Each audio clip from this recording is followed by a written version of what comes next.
J'avais attendu ce week-end depuis des semaines.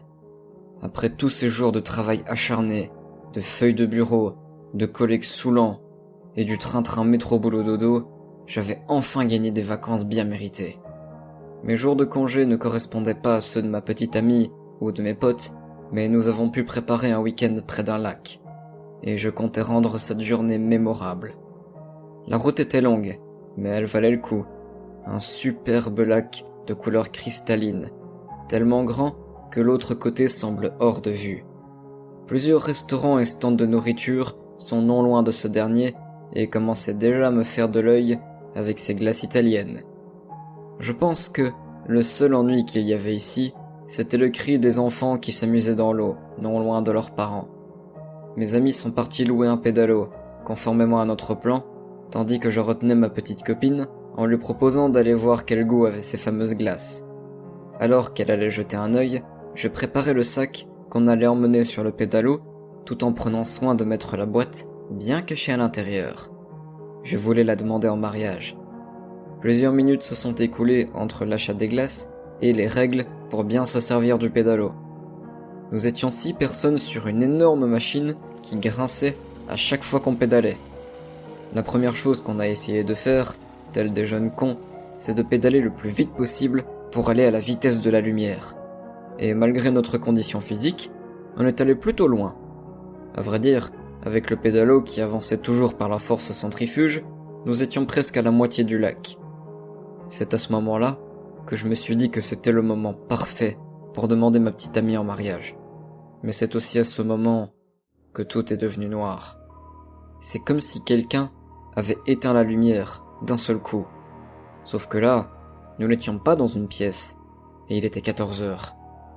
Par réflexe, nous avons tous regardé vers le ciel, et la seule chose que nous voyions était la lune. Alors que les cris de peur commençaient à s'élever autour de nous, l'un de mes amis s'est écrié que le soleil avait explosé. J'ai commencé à penser à ça, jusqu'à ce que mon esprit de logique ne me rappelle que si c'était le cas, la lune ne serait pas éclairée. Cependant, il n'y avait que la lune dans le ciel, aucune étoile. L'air se refroidit, les gens s'enfuyaient en essayant de trouver leur chemin dans la pénombre.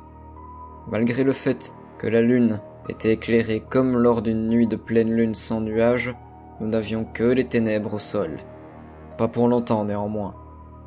Alors qu'on essayait de trouver nos portables pour s'éclairer et revenir à la rive, un tremblement a secoué le pédalo et, d'après le bruit, a envoyé un de mes amis dans l'eau. Après s'être remis, j'ai regardé autour de moi pour voir s'il y avait une raison à ce séisme soudain. Ce n'était clairement pas le cadet de mes soucis, mais c'était plus un réflexe qu'autre chose. Et j'ai eu raison. Durant une fraction de seconde, j'ai cru voir quelque chose revenir vers la lune, et cette dernière fissurer avant de redevenir normale. Dans le doute le plus immense, j'ai continué de regarder le satellite alors que mes amis commençaient à m'engueuler de ne pas les aider à faire remonter notre ami tombé à l'eau qui mourait de froid. Mais qu'il soit dedans ou hors de l'eau n'avait plus aucune importance comparé à ce qui était en train de se passer. La lune s'est fissurée, un énorme cratère formant un sourire avant d'ouvrir grand et de faire sortir une sorte de langue de lumière qui a traversé l'air avec une vélocité effrayante pour atterrir sur la terre. Le tremblement a recommencé, mais l'ampleur était plus grande que tout à l'heure. L'eau, autrefois sereine, s'est changée en torrent déchaîné, manquant de me faire tomber.